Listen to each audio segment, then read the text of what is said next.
Frères et sœurs en Christ, recevez nos salutations fraternelles. Encore ce matin, une offre nous est faite en Marc chapitre 1, le verset 15. Le temps est accompli et le royaume de Dieu est proche. Repentez-vous et croyez à la bonne nouvelle. Marc chapitre 1, verset 15. Accueillons ce royaume avec foi. Amen.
Chers rachetés de Dieu, le livre des Actes des Apôtres, chapitre 8, versets 9 à 25, nous est proposé ce matin.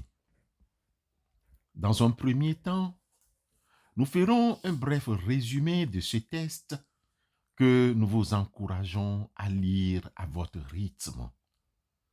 Dans un deuxième temps, nous étudierons l'attitude de Simon qui illustre bien plusieurs erreurs spirituelles graves. Accompagnez-nous, frères et sœurs, dans cette découverte.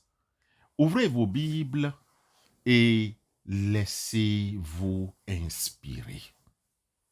Bien-aimés, ce texte du livre des Actes des Apôtres, chapitre 8, versets 9 à 25, relate l'histoire de Simon le magicien en Samarie. Avant l'arrivée de Philippe, Simon exerçait une grande influence sur la population grâce à ses actes de magie, se faisant passer pour un personnage important. Lorsque Philippe arrive et prêche l'évangile accompagné des signes et de miracles authentiques, beaucoup, y compris Simon, croient et sont baptisés. N'oublions pas que Simon était le diacre ou l'évangéliste. Il est différent de Philippe l'apôtre, l'un des 12 apôtres de Jésus mentionnés dans les évangiles. Pour référence, lisez Matthieu 10, verset 3, Matthieu 10, verset 3, ou Marc 3, 18, Marc 3, 18, ou Luc 6, verset 14, Luc 6, verset 14, Jean 1, verset 43 à 48. Philippe, dont il s'agit dans le texte d'aujourd'hui, fait partie des 7 hommes choisis pour servir les veuves et s'occuper des tâches matérielles de la jeune communauté chrétienne de Jérusalem. Lisez pour votre connaissance le livre des Actes des Apôtres, chapitre 6, les versets 1 à 6. Il est souvent appelé Philippe l'évangéliste pour le distinguer de l'apôtre. Bien-aimés, revenons au texte pour dire que l'attitude de Simon révèle un problème profond et très grave.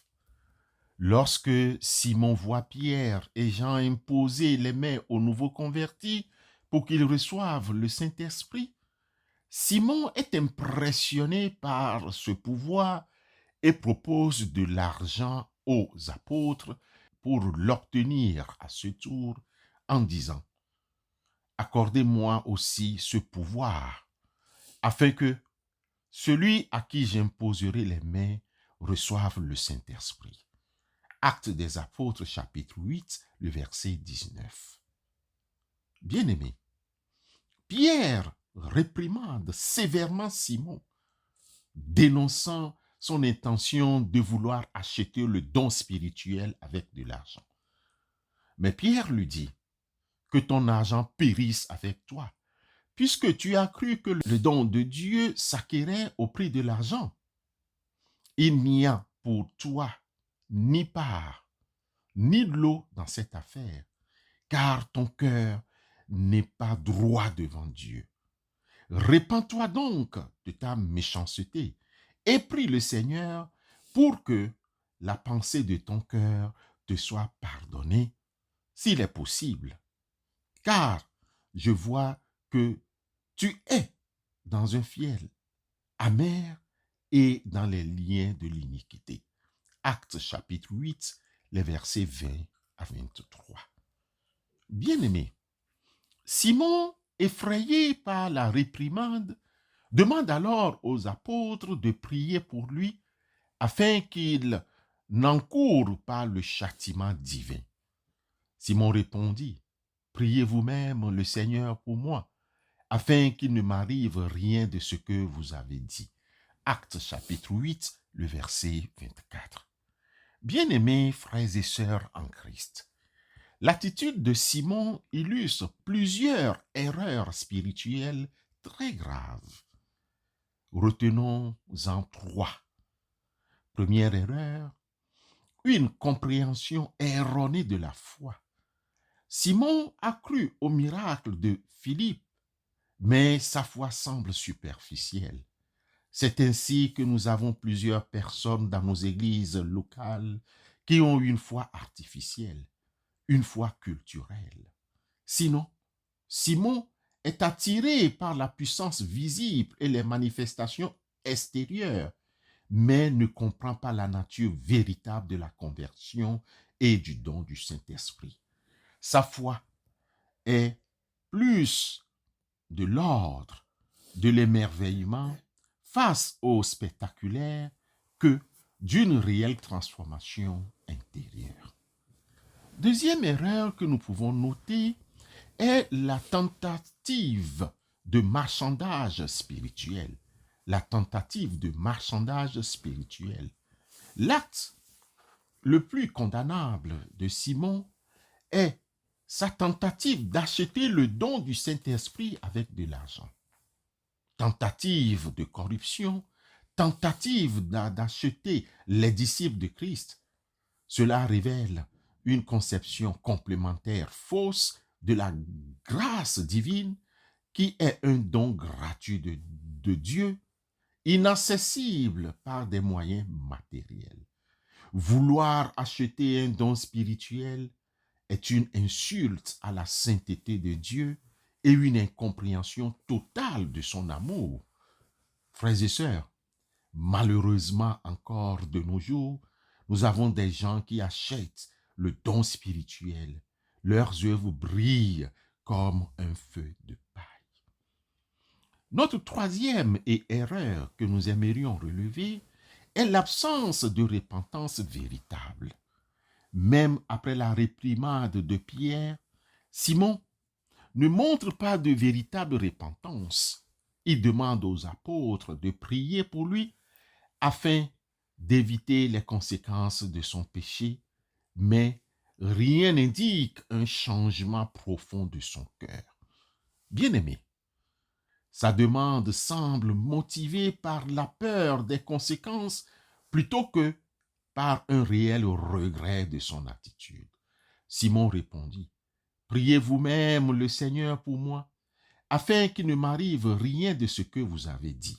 Acte 8, le verset 24.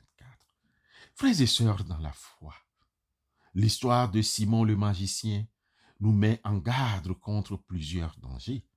Il y a l'attrait des manifestations extérieures au détriment de la transformation intérieure. Il est important de ne pas se laisser séduire par le spectaculaire et la recherche d'une véritable relation avec Dieu est importante. Oui, cette recherche est caractérisée par l'humilité, la repentance et l'obéissance. Et l'Éternel dit à Samuel, ne prends point garde à son apparence et à la hauteur de sa taille, car je l'ai rejeté. L'Éternel ne considère pas ce que l'homme considère. L'homme regarde à ce qui frappe les yeux, mais l'Éternel regarde au cœur.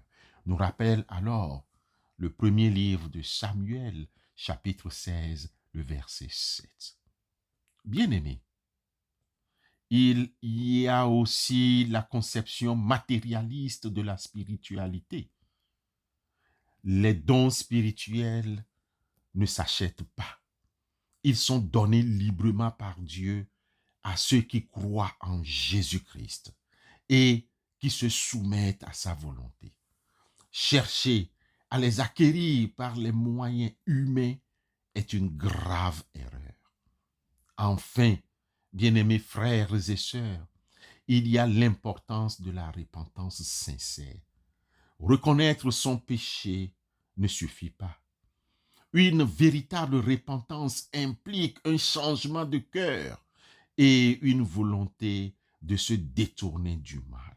En définitive, frères et sœurs dans la foi, l'histoire de Simon est un avertissement clair contre une foi superficielle, une conception erronée de la grâce et l'absence de repentance véritable.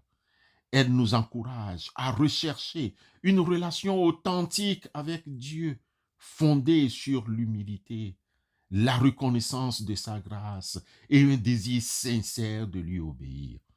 Bien-aimé, l'évangéliste Marc, dans son chapitre 1, le verset 15, nous rappelle que le temps est accompli et le royaume de Dieu est proche. Repentez-vous et croyez à la bonne nouvelle. Amen.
Dieu de grâce et de miséricorde, nous venons humblement devant toi, le cœur rempli de reconnaissance pour ton amour infini. Nous te remercions, Seigneur, pour ton Fils Jésus-Christ qui nous offre le pardon et la vie éternelle. Nous te prions d'abord pour nous-mêmes. Accorde-nous une foi vive et sincère, capable de transformer nos vies. Donne-nous un cœur contrit et une repentance véritable pour nos péchés, afin que nous puissions marcher dans ta voie avec droiture et humilité. Seigneur, aide-nous à reconnaître tes signes et à suivre ton chemin. Nous élevons maintenant nos voix vers toi pour intercéder pour nos frères et sœurs dans le besoin. Nous te prions pour les personnes âgées. Toi, qui es le soutien des faibles, sois leur force et leur consolation dans leur vieillesse. Accorde-leur la santé, la paix et la joie et entoure-les de soins et d'affection. Pour les orphelins et les orphelinats, nous te prions. Pour les démunis, nous te prions. Toi qui pourvois besoin de tous, viens en aide à ceux qui manquent du nécessaire.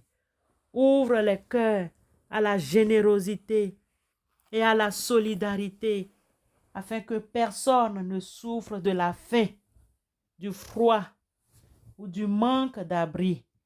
Nous te confions toutes les intentions et sujets de prière de ceux et celles qui nous écoutent, Seigneur, en te demandant d'agir selon ta volonté parfaite dans leur requête. Que ton amour et ta grâce se manifestent dans la vie de chacun. Par Jésus-Christ, notre Seigneur, nous te prions. Amen.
Avant de nous séparer, bien-aimés frères et sœurs, recevons la bénédiction de la part du Seigneur.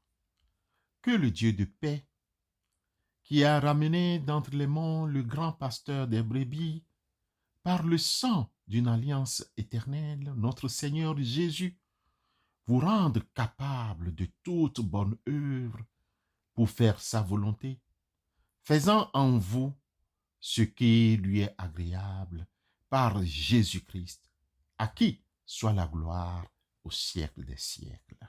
Amen.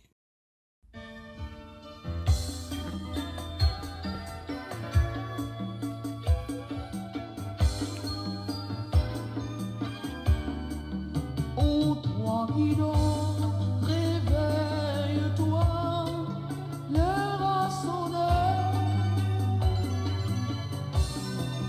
Ô toi qui dors,